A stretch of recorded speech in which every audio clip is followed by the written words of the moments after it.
Welcome to episode 12 of the Hike Files podcast. I'm your host, Kurt Zitzelman. What's going on?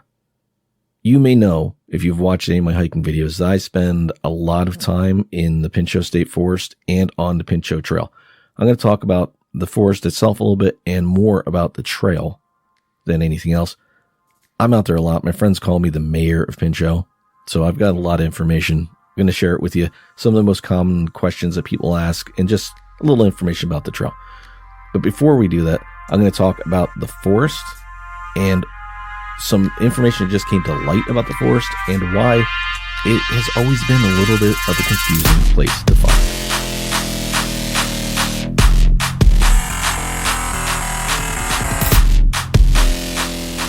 I've covered in earlier episodes the differences in the state public lands. So I'm not going to go through that again.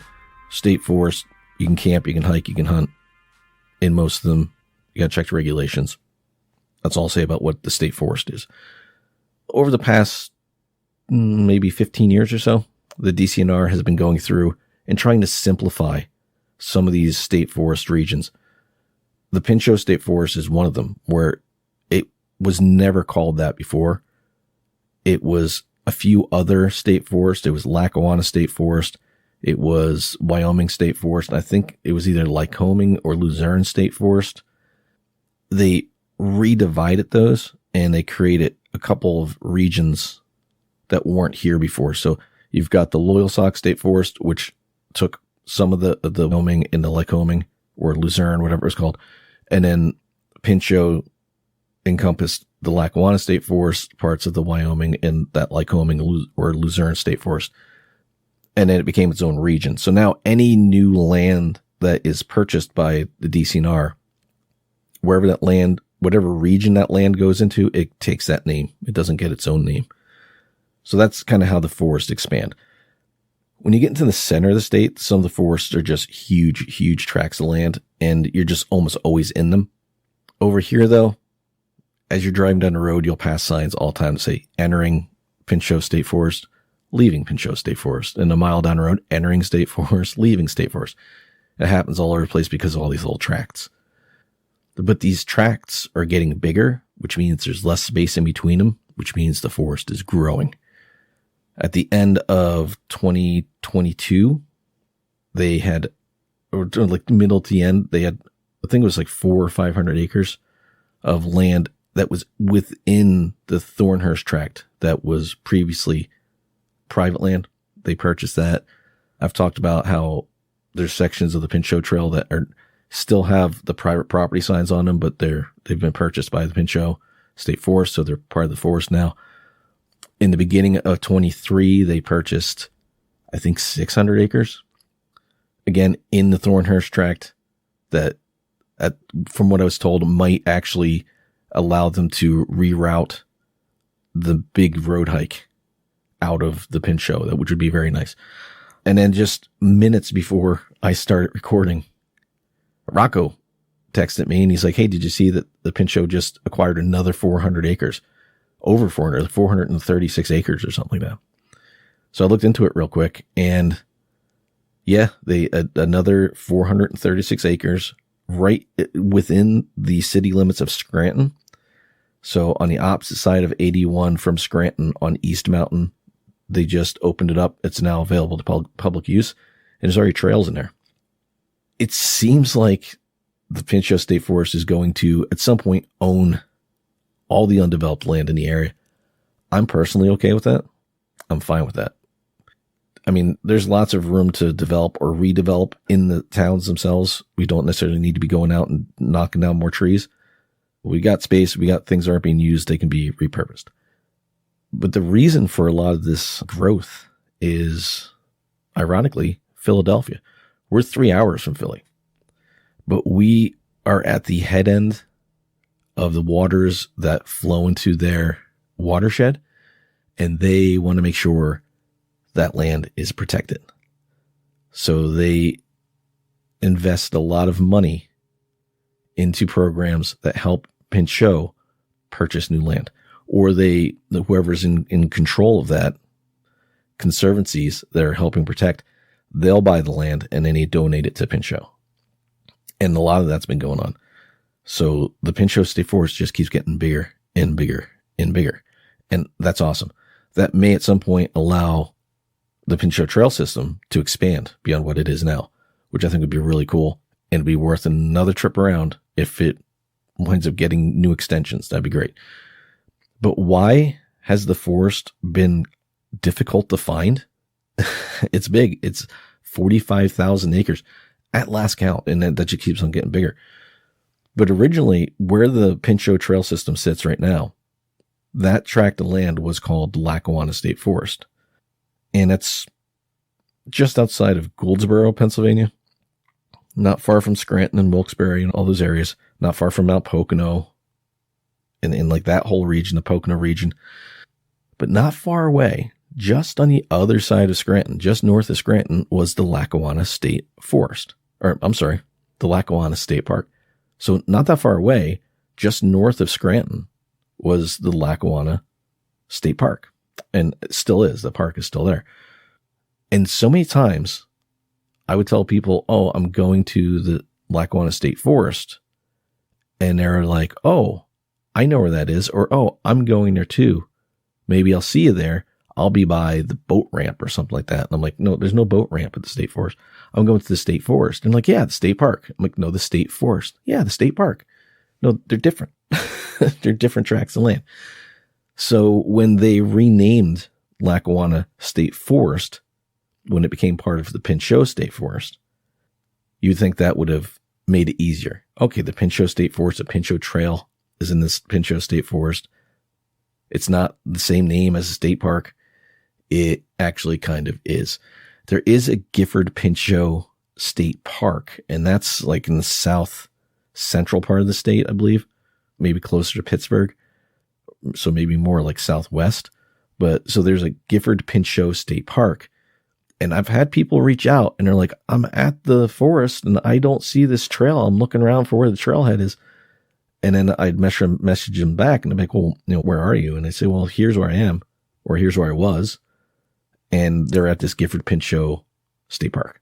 So this poor state forest can't catch a break. It's always got a name similar to something else. But the Pinchot State Forest is different than the Gifford Pinchot State Park.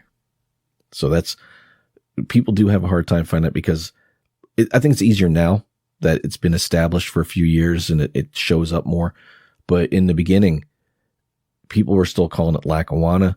The signage in the state forest, some of it said Pinchot, some of it said Lackawanna.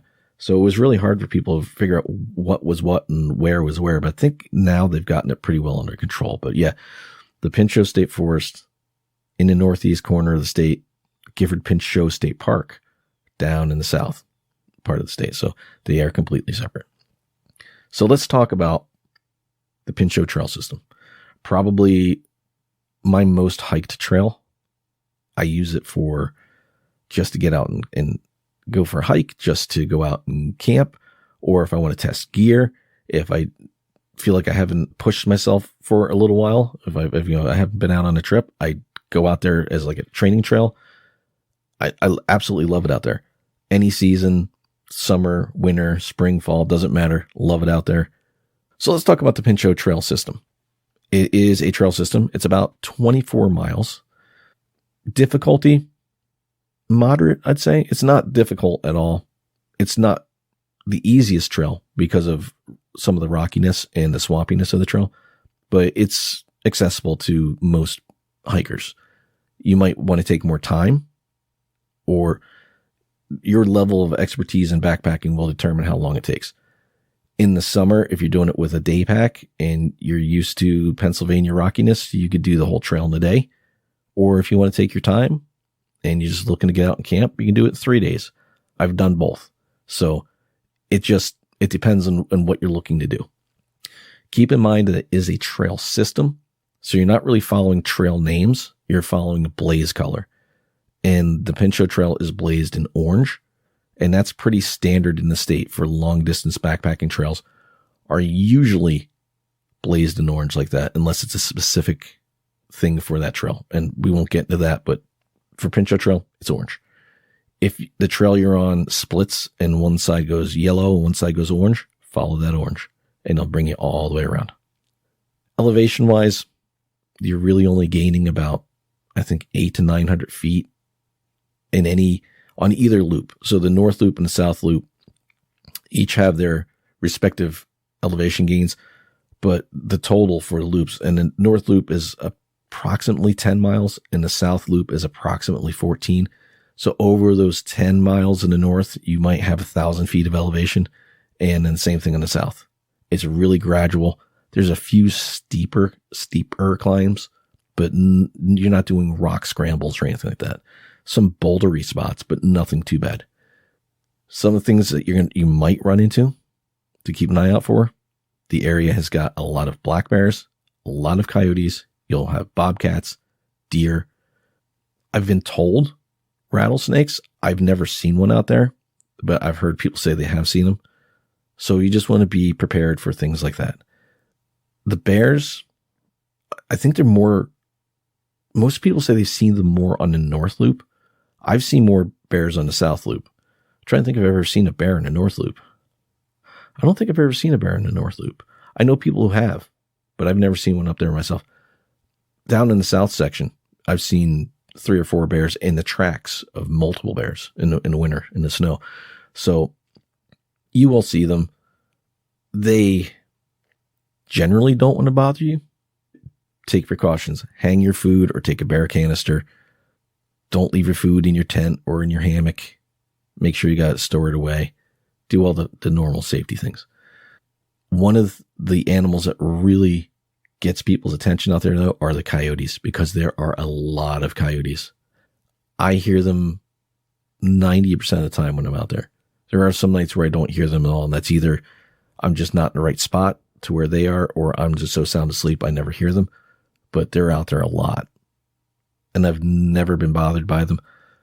There's a pack of them that have gotten used to me being there, because there's a certain area of that forest that I go to more often, and they've kind of gotten used to me being there. So they will run up to camp and see if it's me, and then they'll just run off. Like, oh, he's not going to bother us, and they run off. I've never had a problem with them out there.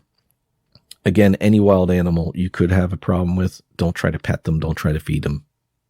Be as respectful as you can. You're in their home.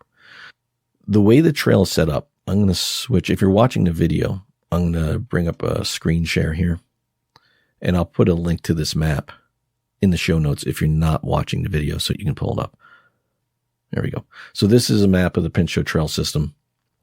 When you're looking at it, I'll try to do this as easily as possible if you're listening. So when you're looking at the map, it is split into a north and a south section, like I said. The main trailhead is off of Bear Lake Road. It can fit maybe 15 to 20 cars. And I think originally the trail was designed to go counterclockwise. So starting from that trailhead and heading up out of the trailhead into the woods, the other direction would take you down Bear Lake Road for about 3/4 of a mile to get to the south loop.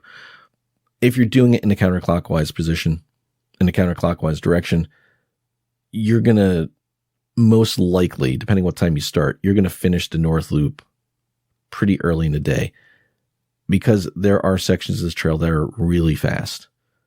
You will have some stuff you're going to slow down for, but if you're only doing the north section, nope, we're going to talk about it as the whole loop.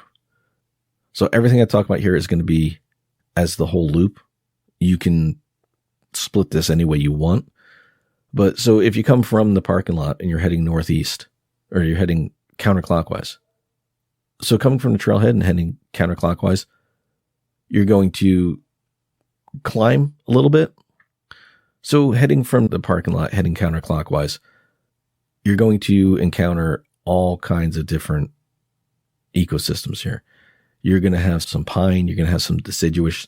You got some deciduous, but you're going to go through a lot of blueberry scrub on this trail. The past few years, it's gotten a lot better as far as maintenance. The Keystone Trails Association has come through and done a lot of work on this trail, so it's not as bad.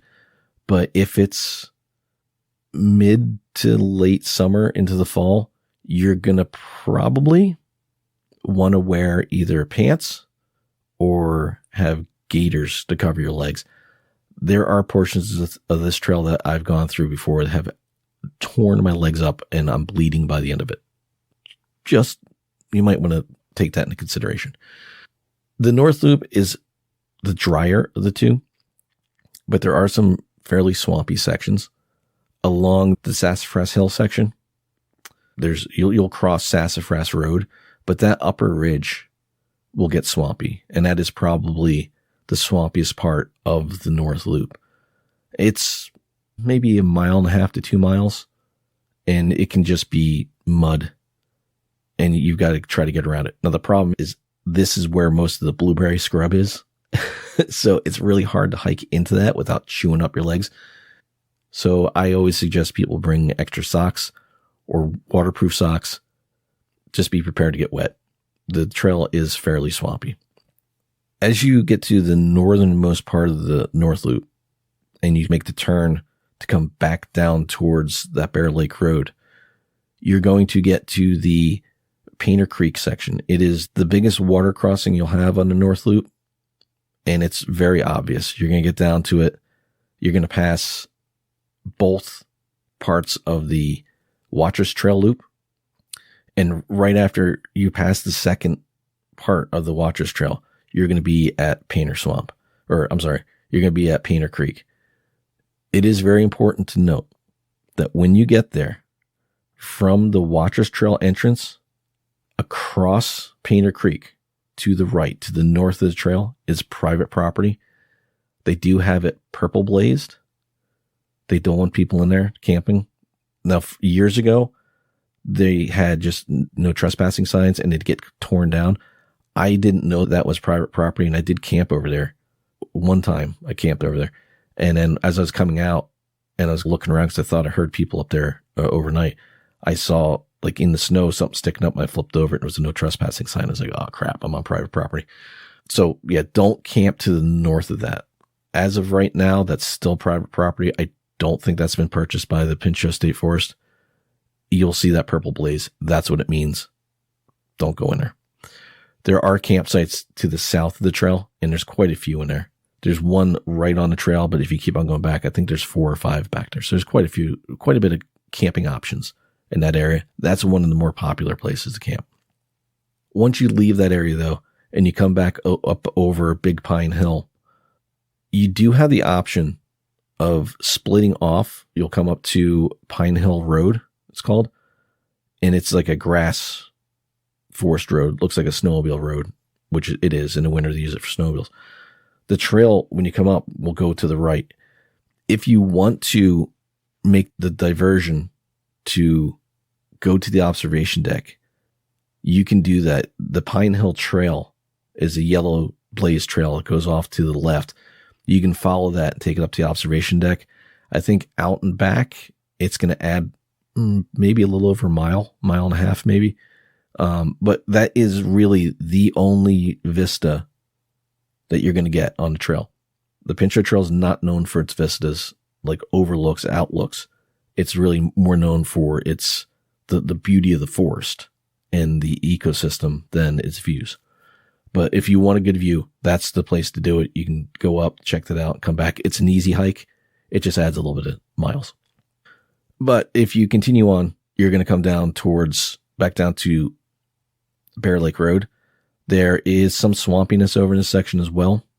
They're working to fix that. And there's a section of land that was just purchased. It's one of the sections of land that was just purchased. So this whole section may change at some point. There's a swamp you go through over a boardwalk. I don't know if they're going to keep that. Not sure what's going on there, but that's going to take you down to Bear Lake Road. And then you're going to cross into the southern section. This is where the swampiness really begins. You're on basically the border of the state forest in Luzerne County. I'm sorry. You're basically on the border of the state forest in Lackawanna County. And then to your right, if you step off the trail to your right at this section, you're in Luzerne County. Again, you're going to see purple blaze along the right-hand side of the trail. So don't camp over in there. And then at some point, it's Luzerne County, but it's state game lands. And then the same thing applies. No camping in state game lands. You can camp to the left of the trail here, but not to the right. It's going to follow you down into around a swamp and into this pine grove that's not far from the forest road, but into a pine grove. And there's a few campsites in there that is all campable. And the game lands is a little ways off the trail to the right. So you can cross the creek and there's spots in there to camp too. Just watch for the white splotches because that puts you into state game lands. That stretch though from Bear Lake Road down to that swamp, super swampy. And I don't know that I've ever seen it completely dry. It's just all mud. Moving on, you're going to come up and you're going to join into eventually the Yellow Choke Creek Nature Trail. And right before you get to this, there is an access road. And this is another spot that people tend to make the right on the access road and try to cut out what I call the elephant ear. It's just kind of this, you just make this turn and you turn back on your direction. You go up and then you make another turn. It's like a big S turn. And then you go south for a little bit and then you turn and go north a little bit and then you turn and go south again. It's like this big jug handle. So some people try to avoid that. And I've talked to a few people who say this is what they do. There is private property down there. The road itself is on forest land, but it goes into private property and you have to cut across their private property. And these people are not happy about this. So please don't take the shortcut. Just follow the orange blaze. Last time I went through there, they had painted like every other rock orange with a big sign that says trail pointing, go that way. Respect private property.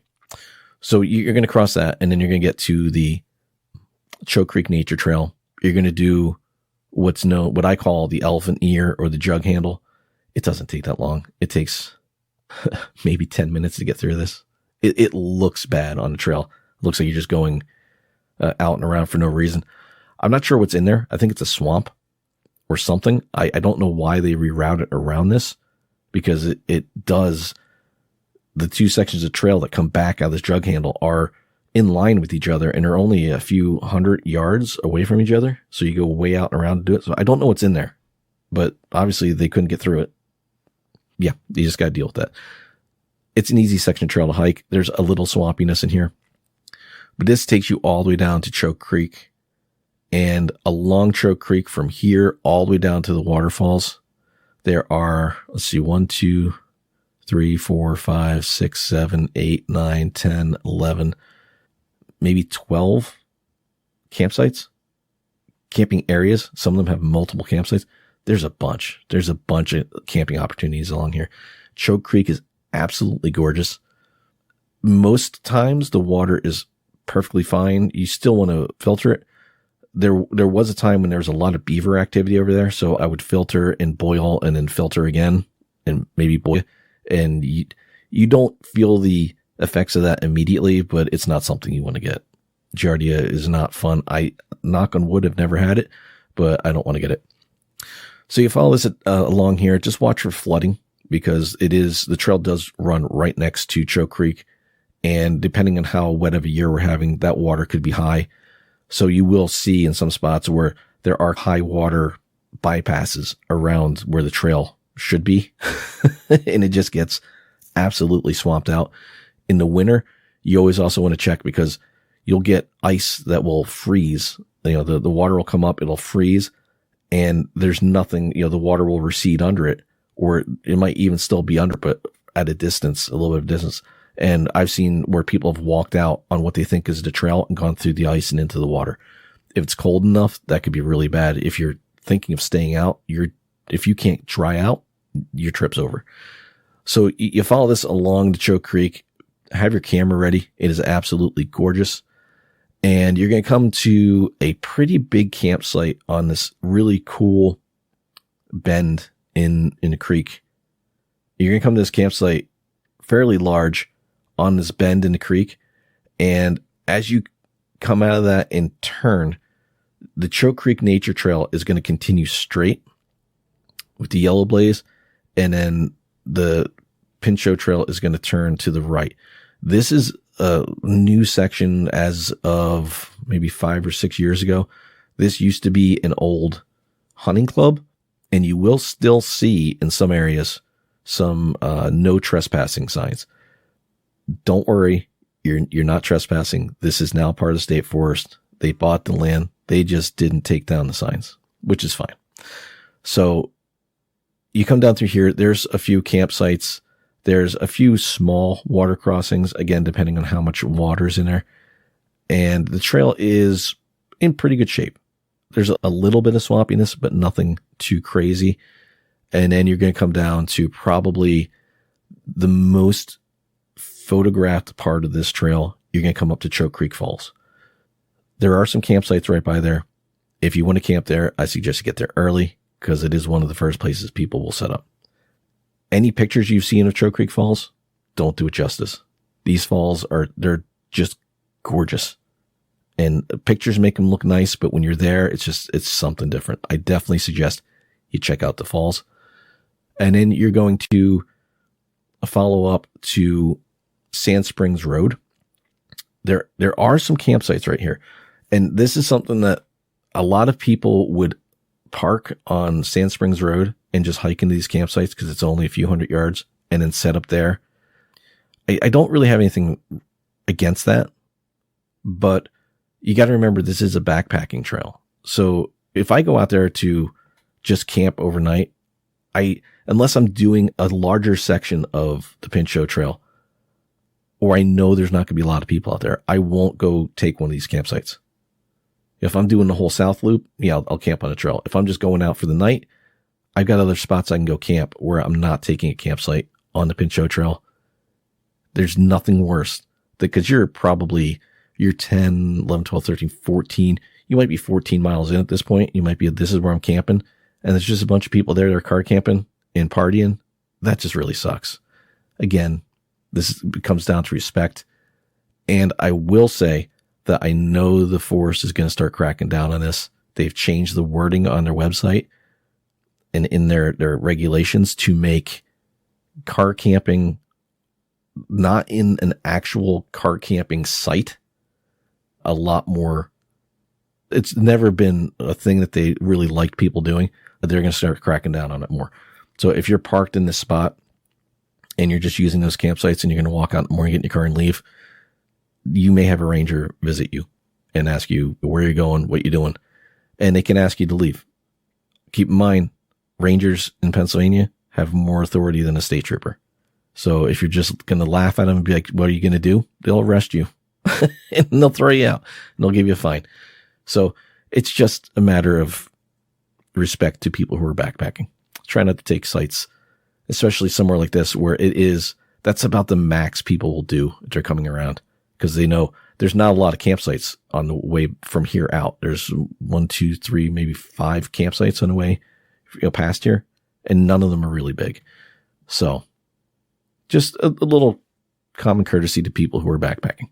Now, if you're starting your trip there, if that's where you're going to start and you're camping and you're going to go, you're going to finish the trail the next day or two. All right. That's different. Please don't just take a campsite because you want to go out and party. That's kind of rude. Continuing on from there, you're going to follow all the way up to the Sand Spring Run, which is pretty nice. Sand Spring Creek. And it's going to bring you all the way up. Let's see, there's 2 campsites in this section that I know of. One is an actual campsite. The other one is you could make a campsite if you had to. Once you pass that, though, you are going a while before you see another campsite. You're going to follow this up towards, you're heading back north at this point, and you're going to come up along it's called the Birch Still Trail, and it's going to bring you up to Tannery Road, which is the main forest road in. You're going to cross that into the Spruce Swamp natural area. This is contradictory, this area, because it's very rocky, but it's also very wet. Be ready. It may slow you down. It's called the Sunday Trail, and it's going to bring you up through and around the Spruce Swamp natural area. It is gorgeous in there. There are these big rhododendron tunnels. It's gorgeous, but just you're going to get wet probably. Once you come out of that is really your biggest climb. So once you leave the Sand Spring Creek and you start heading into Spruce Swamp and up, you're climbing until you get to the top of Stone Tower or Stone Lookout. It's labeled differently in different areas. So Stone Tower or Stone Lookout, you're going to climb up. That is your highest point on the southern loop. It's not that bad of a climb because most of it is on an old forest road. So you're just like a gravel and grass road. You just walk up around the mountain, you make a couple turns, and then you're up on top. Your biggest descent is also just after that. It's probably about 60 feet of elevation loss, but it's pretty quick. And it doesn't seem like a lot, but it's very rocky. So watch your footing. And then you come around what's known as Balsam Swamp. It's a really cool area, but it can be very wet. This then takes you back out to Bear Creek Road. And to me, the worst part of the hike. It's the last 3/4 of a mile, but you got to walk along the main road. And cars fly down this road, so please be careful. If you like to hike with earbuds in, take them out for the section because cars fly. And the road's got a lot of hills and ups and downs. And if you aren't paying attention, you could just get clobbered by a car. I haven't heard of it happening, but it can be sketchy. I've done from the trailhead parking from Pittston Road at night on a night where I had to bail out, and that was scary. I had 2 headlamps with me, and I had one on the back of my head with the red light on, and I had my light on on front, and I had my phone in my hand, and I turned on my flashlight when the car was coming just so they could see me because it was that sketchy. But yeah, that takes you back to the main parking lot, and then at your hike, you're done. The only trail registry is north of the parking lot, a few hundred feet. So to register, even if you're going to do this trail the opposite way and you want to register, you got to come out of the parking lot and go up the hill a little bit, and you'll see looks like a big birdhouse, and you open it up and the registry's in there, and then you can continue on. I do always recommend that you register at a trail, especially if you're going to be out for multiple days, just so if you don't come back, people can see when you signed in, see what always put like your intended direction. And then when you're done, go and just sign yourself out. Just next to your name to say finished trip, leaving on such and such date. That way if anything happens, people can kind of figure out where you are. There have been several times where I've found myself or other people have found just abandoned campsites. You'll come around a corner and there's just a bunch of gear laying there. And then you don't know what happened. You check the registry. There's no information. Nobody knows who it was. Nobody knows when they were there. Are they coming back? Are they okay? So register. If there's an emergency and you need a bail, don't be afraid to go down to that box or come back to that box or send someone up to the box just to write, coming back for gear. There was an emergency, had to leave. But if you had to be out quick, you got to be out quick. They try not to leave your stuff, but circumstances sometimes don't make that possible. But that is the Pinchot Trail and a quick walk around, or maybe not so quick walk around. The most asked questions I get, though, again, are animals. You're going to see bears. You're going to see, well, you might see, but you'll definitely hear coyotes.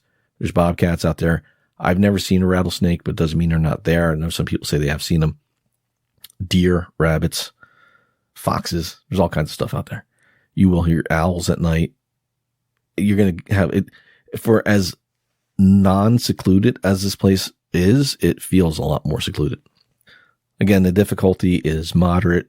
Make sure you're wearing decent shoes. Be prepared for some rock hike. It's Pennsylvania. You're going to have rocks. And then also be prepared for mud because you're going to get both. As far as water crossings, you've got Painter Creek and then you got Butler Run are your 2 big water crossings. Painter Creek is probably the hardest. There's no bridge there. There never has been a bridge there. I don't think they're planning on putting a bridge there. So if the water's higher, it's not real wide. It's maybe 10 feet, 12 feet wide, but it's kind of deep in spots. So when the water's running through there, it's really running. So you've got to get creative to get across that sometimes. Not to say you couldn't chuck your pack across and jump or wade through, but just depending on the time of year, that's not always an option. That's on the north loop. And then down on the south loop, your big crossing is Butler Run. It's right near Choke Creek. If you're going counterclockwise, it's just at, or it's right near Choke Creek Falls. If you're going counterclockwise, it's just after the falls. If you're going clockwise, it's just before the falls. There used to be a vehicle bridge there. It was log, and last year it got washed out. There have been different variations of people have taken some of the remnants of that bridge and made footpaths across, but there's nothing permanent right now. If the water's not running that high, it's not hard to get across. If it is running high, it can be a little tricky, but there's always ways. You can go up a little bit and cross where it's a little bit narrower. There's usually a way across it. But other than that, there's a couple small water crossings. I'm trying to think real quick as you're going through. Yeah, those are the two big ones. The only other spot that might cause a problem if it's really wet is coming out of the North Loop if you're going counterclockwise where that boardwalk is. And then your only option would be to go back up and loop around the Pine Creek Trail and come down back around the Frank Gantz Trail to get back on track. Would add quite a bit, but it'd be dry, it'd be passable. On that map, it shows you all the other trails in the area. As with any backpacking trip, you should always carry a map with you. Have a paper map, maybe two if you're prone to losing things. If I think it's going to be wet, I'll carry two, and I'll always keep one in the Ziploc bag, or I'll laminate it with tape. And then I usually carry a digital copy. And then I'll usually carry a digital copy as well. I know the area pretty well, so if I don't have a paper map with me, it's not the end of the world for me, but I always suggest carrying one. Do as I say, not as I do kind of thing. There are ways to make that trail longer or shorter. I've done it in all kinds of configurations, depending on what I want it to do. Changed it up on the fly. It's not a large area. 24 miles. You think, that's nothing. That's a short trail. And technically, yeah, that's 24 miles isn't all that long as far as backpacking trails go, but it's a great little forest. It's a great trail. I really enjoy it, and I'm sure I'll be out there and I'll hike it again.